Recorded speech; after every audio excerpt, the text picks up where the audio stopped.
warahmatullahi wabarakatuh. Selamat pagi dan salam sejahtera untuk kita semua.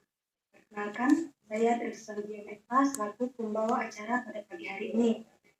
Selanjutnya, saya akan memberikan kesempatan kepada panitia pelaksana untuk memberikan sepatah dua patah kata. Waktu dan tempat saya persilahkan. Jadi baik, Assalamualaikum warahmatullahi wabarakatuh. Terima kasih atas waktu dan kesempatan yang diberikan kepada saya selaku ketua pelaksana kegiatan. Pertama-tama yang terhormat dosen pembimbing, yang terhormat Kepala Desa Pangkalan, yang terhormat Kepala Puskesmas Pangkalan, dan yang saya bangga muliakan masyarakat yang turut partisipasi dalam kegiatan ini. Saya mohon kegiatan ini dapat membantu masyarakat dalam mencegah penyakit difteri. Untuk mempersingkat waktu, acara ini saya akan buka dengan resmi. Mungkin hanya itu yang dapat saya sampaikan. Wassalamualaikum warahmatullahi wabarakatuh. Terima kasih disampaikan kepada panitia pelaksana. Selanjutnya kita akan masuk ke bagian pemateri. Saya pada pemateri untuk memaparkan materinya. Waktu dan tempat saya persilahkan. Terima kasih atas waktu yang diberikan kepada saya, Damaris Lani. Saya selaku pemateri akan menyampaikan materi terkait penyakit difteri. Nah, sebelum saya memaparkan materi di sini, apakah Bapak Ibu di sini sudah ada yang tahu apa itu? Belum ada, Bu. Oke, baik. Jika Bapak Ibu belum tahu apa itu penyakit difteri, jadi di sini saya akan menjelaskan difteri itu adalah penyakit yang menyerang saluran pernafasan atas dan juga dapat menular. Nah, jadi penyakit ini dapat disebabkan oleh bakterium yang bernama Corynebacterium diphtheri. Jadi penyakit ini bersifat mematikan Bapak Ibu. Bukan saja penyakit ini terjadi pada anak-anak atau terserang pada anak kecil, pada bayi, akan tetapi menyerang pada orang dewasa juga Bapak Ibu. Nah, di sini ada beberapa faktor penyebab dari penyakit difteri. Nah, di sini yang pertama faktor penyebabnya itu jika Bapak Ibu tidak melakukan yang namanya imunisasi. Nah, yang kedua di sini apabila Bapak Ibu tinggal di lingkungan yang ramai dan lingkungannya itu tidak sehat, tidak bersih, akan mengakibatkan juga menyebab penyakit difteri.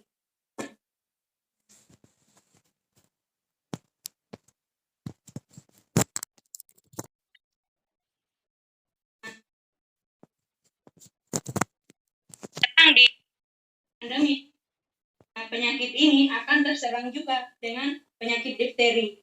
Nah, di sini ada beberapa gejala juga Bapak Ibu. Nah, gejalanya di sini akan timbul setelah 2-5 hari setelah terinfeksi difteri oleh karena bakteri Corynebacterium diphtheri. Jadi gejala yang timbul itu yang pertama, Bapak Ibu akan mengalami yang namanya sakit tenggorokan.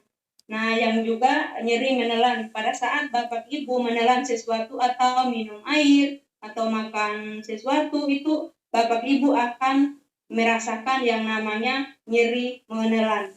Nah, yang kedua, di sini ada demam tapi tidak mencapai suhu 39 derajat Celcius. Nah, apabila tidak mencapai suhu tersebut, di situ Bapak Ibu akan mengalami itu gejala difteri.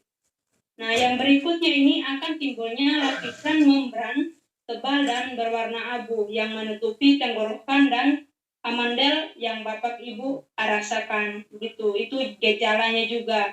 Nah, di mana membran ini disebut pseudomembran.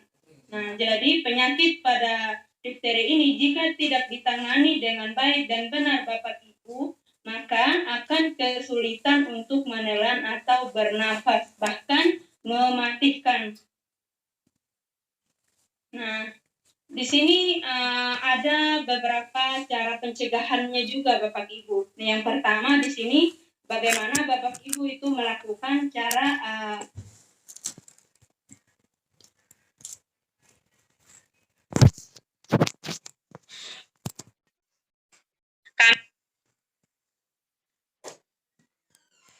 untuk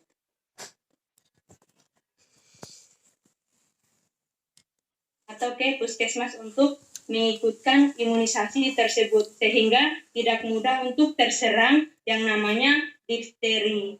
Nah, mungkin sekian materi dari saya. Sekian dan terima kasih. Saya kembalikan kepada moderator. Baik, terima kasih disampaikan.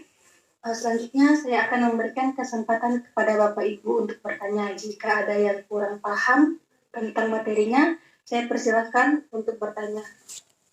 Jadi baik, Ibu, di sini saya akan bertanya sedikit terkait dengan cara mencuci tangan yang benar. Ya, Ibu tolong jelaskan bagaimana caranya. Terima kasih. Baik, selanjutnya apakah masih ada yang ingin bertanya? Dari saya, Bu. Baik, terima kasih atas waktu dan kesempatannya. Di sini saya ingin bertanya mengenai materi yang disampaikan oleh Ibu tadi. Di sini pertanyaan saya, bagaimana proses penularan penyakit difteri tersebut? Mungkin ini saja pertanyaan dari saya. Dan terima kasih, Bu. Baik, terima kasih Bapak atas pertanyaannya. Mungkin pertanyaan selanjutnya saya persilahkan.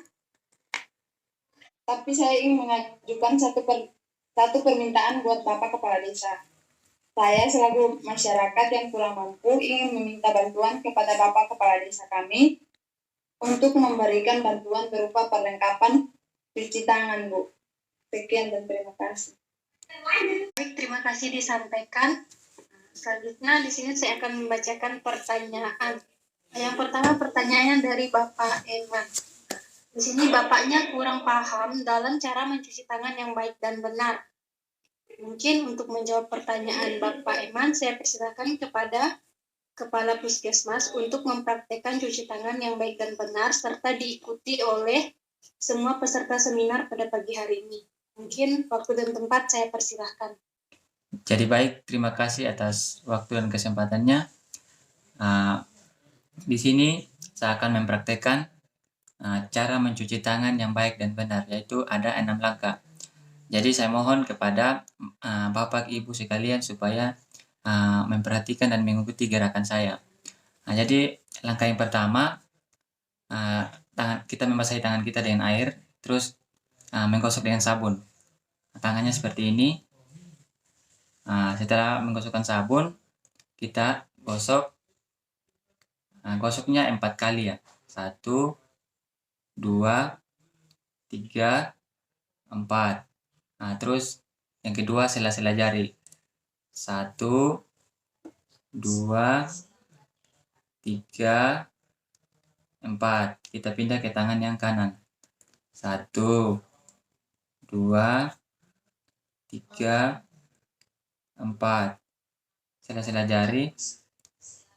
1, 2, 3, 4. Yang kelima, ibu jari. Kita hitung 1 sampai 4. 1, 2, 3, 4. Tangan yang kanan. 1, 2, 3, 4. Terus kuku-kuku jari kita. Hitung 1 sampai 4. 1, 2, 3, 4. 1, 2, 3, 4. Yang terakhir, kuku jari kita tempelkan di telapak tangan. 1, 2, 3, 4. Pindah yang kanan. 1, 2, 3, 4. Setelah itu kita bersihkan dengan air. Terus setelah dibersihkan dengan air kita kunci. Setelah itu Bapak Ibu cuci tangannya sudah selesai. Semoga dengan langkah seperti ini dapat mencegah penularan penyakit difteri pada anak-anak kita nanti atau pada masyarakat. Mungkin dari saya seperti itu. Terima kasih atas perhatiannya. Saya balikan kepada moderator. Selanjutnya kita akan ke pertanyaan yang kedua. Di sini dari Bapak Gideon. Pertanyaannya yaitu, bagaimana proses penularan penyakit difteri? Untuk menjawab pertanyaan dari Bapak Gideon, saya persilakan kepada pemateri untuk menjawab. Waktu dan tempat saya persilahkan. Jadi baik, terima kasih atas waktu yang diberikan kepada saya. Di sini pertanyaan dari Bapak Gideon ya. Terima kasih atas pertanyaannya Bapak Gideon, sangat bagus. Nah, di sini pertanyaannya bagaimana sih cara penularan penyakit difteri itu? Nah, cara penularan penyakit difteri ini bisa melalui udara, bahkan bisa juga melalui kontak langsung dengan penderita difteri. Nah, di sini dapat menular dengan kontak langsung maupun tidak langsung. Nah, maka air ludah yang berterbangan saat penderita berbicara, batuk ataupun bersin membawa serta kuman difteri. Nah, melalui pernapasan kuman masuk ke dalam tubuh orang di sekitarnya, maka terjadilah penularan penyakit difteri dari seorang penderita ke orang-orang di sekitarnya. Nah, dari situ sehingga kami himbaukan kepada masyarakat atau Bapak Ibu sekalian untuk menjaga kebersihan dengan cara mencuci tangan yang baik dan benar. Dan juga di sini kami sarankan untuk menjaga kebersihan lingkungan dan terutama membawa balita untuk mengikuti imunisasi. Karena imunisasi kepada balita ini lebih rentan tertular oleh penyakit difteri. Jadi kami himbau untuk mengikuti imunisasi ke puskesmas atau posyandu terdekat begitu. Baik, terima kasih disampaikan atas jawabannya yang sangat luar biasa ya. Selanjutnya kita masuk ke pertanyaan yang ketiga. Di sini ini bukan pertanyaan ya. Di sini seperti permintaan. Dari tadi Ibu Ella meminta. Di sini kan dia selaku masyarakat yang memiliki keterbatasan biaya. Jadi di sini beliau meminta bantuan kepada kepala desa untuk memberikan bantuan perlengkapan berupa cuci tangan. Nah, mungkin untuk menjawab pertanyaan tersebut, saya persilahkan kepada Bapak Kepala Desa. Waktu dan tempat saya persilahkan. Baik, terima kasih atas waktu yang diberikan kepada saya. Saya selaku Kepala Desa Bangkalan akan menyetujui permintaan dari masyarakat Bangkalan untuk disediakan alat bantu dalam melakukan cara mencuci tangan yang benar dan baik. Di sini juga saya akan menghimbau untuk masyarakat Bangkalan, setiap hari Jumat akan diadakan pembersihan lingkungan agar lingkungan tampak bersih dan terhindar dari sarang-sarang penyakit. Mungkin dari itu saja dari saya. Terima kasih banyak. Terima kasih Bapak atas jawabannya. Mungkin tadi sudah dijelaskan semua ya. Selanjutnya kita telah sampai di penghujung acara. Saya mengucapkan terima kasih atas partisipasinya dan semoga apa yang kegiatan hari ini berjalan dapat membantu masyarakat untuk mencegah penularan penyakit difteri. Untuk menutup acara kita pada pagi hari ini, saya persilakan Kepala Desa untuk menutup acara kita. Waktu dan tempat saya persilakan.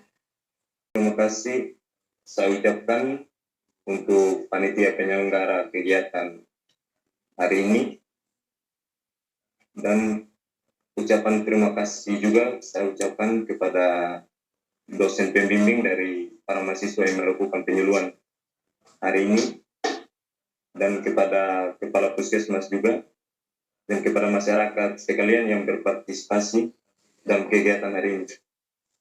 Semoga dengan adanya kegiatan pada hari ini bisa membantu atau mencegah penularan difteri di desa Bangkalan. Dengan berakhirnya kegiatan tadi, saya selaku kepala desa mengucapkan terima kasih banyak. Bapak, tidak terasa kita sudah sampai di penghujung acara.